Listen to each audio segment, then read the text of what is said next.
Hello every one.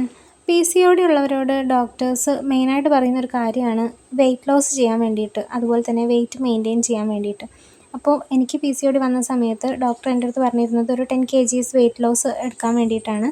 അപ്പോൾ ഞാൻ ജിമ്മോ ഒന്നും ജോയിൻ ചെയ്തിട്ടില്ലായിരുന്നു, വീട്ടിൽ തന്നെയാണ് വെയിറ്റ് ലോസ് ചെയ്തിട്ടുണ്ടായിരുന്നത്. അത് കഴിച്ച ഫുഡിൻ്റെ ക്വാണ്ടിറ്റി കുറച്ചു, അതുപോലെ തന്നെ ഈ ഒരു ഡ്രിങ്ക് കുടിച്ചിട്ടുണ്ടായിരുന്നു. 1 മന്തിൽ തന്നെ 10 kgs റെഡ്യൂസ് ചെയ്യാൻ വേണ്ടി പറ്റിയിട്ടുണ്ടായിരുന്നു.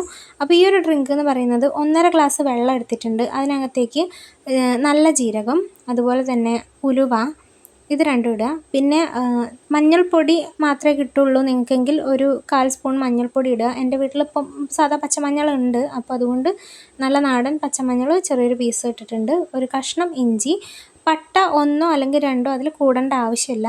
പിന്നെ അതുപോലെ തന്നെ ഗ്രാമ്പു 1 അല്ലെങ്കിൽ 2 ചെറിയ പീസ് എടുത്താൽ മാത്രം മതി. അതുപോലെ തുളസി, കറിവേപ്പില, ഇതാണ് എടുത്തിരിക്കുന്നത്. മീഡിയം തീയിൽ അല്ലെങ്കിൽ നല്ല ഫ്ലെയിമിൽ തന്നെ നല്ലപോലെ കുക്ക് ചെയ്തെടുക്കുക. ഇതിനകത്ത് ശരിക്കും പുതിന ഇല കൂടി 1-2 പുതിന ഇല കൂടി ഇടേണ്ടതാണ്. അതെൻ്റെ വീട്ടിലുള്ളത് കൊണ്ട് പണ്ടത്തെ എൻ്റെ വീഡിയോസ് എടുത്ത് നോക്കിയാൽ അത് കാണും. ഇപ്പോൾ അതിടാത്തതിൻ്റെ റീസൺ എന്ന് വെച്ചാൽ എൻ്റെ അടുത്ത് ഫ്രഷ് പുതിന കിട്ടാനില്ലാത്തതുകൊണ്ടാണ് ഞാനത് സ്കിപ്പ് ചെയ്തത്. നിങ്ങൾക്ക് അത് കിട്ടുകയാണെന്നുണ്ടെങ്കിൽ നിങ്ങൾ എന്തായാലും അതും കൂടി ഇതിനകത്തേക്ക് ആഡ് ചെയ്യുക. ഈ ഒരു യെല്ലോ കളർ വന്നിരിക്കുന്നത് ആ ഒരു മഞ്ഞളിൽ നിന്ന് എടുത്തിരിക്കുന്ന ആ ഒരു ക്വാണ്ടിറ്റിയിലുള്ള കളറാണ് വന്നിരിക്കുന്നത്. ഇത് നല്ലപോലെ കുക്ക് ചെയ്തെടുക്കുക. 1.5 ഗ്ലാസ് വെള്ളം എടുത്തത് 1 ഗ്ലാസ്സായിട്ട് ചുരുങ്ങണം. 1 ഗ്ലാസ്സോ 3/4 ഗ്ലാസ്സോ മതി നമുക്ക്. ഇത് കുറച്ച് തണുക്കാൻ വേണ്ടി വെക്കുക. ഒരു ഇളം ചൂട് തന്നെ കുടിക്കുകയാണെങ്കിൽ അത്രയും നല്ലത്. രാവിലെ ബ്രേക്ക്ഫാസ്റ്റിന് മുൻപ് വെറും വയറ്റിൽ കുടിച്ചാൽ മതി.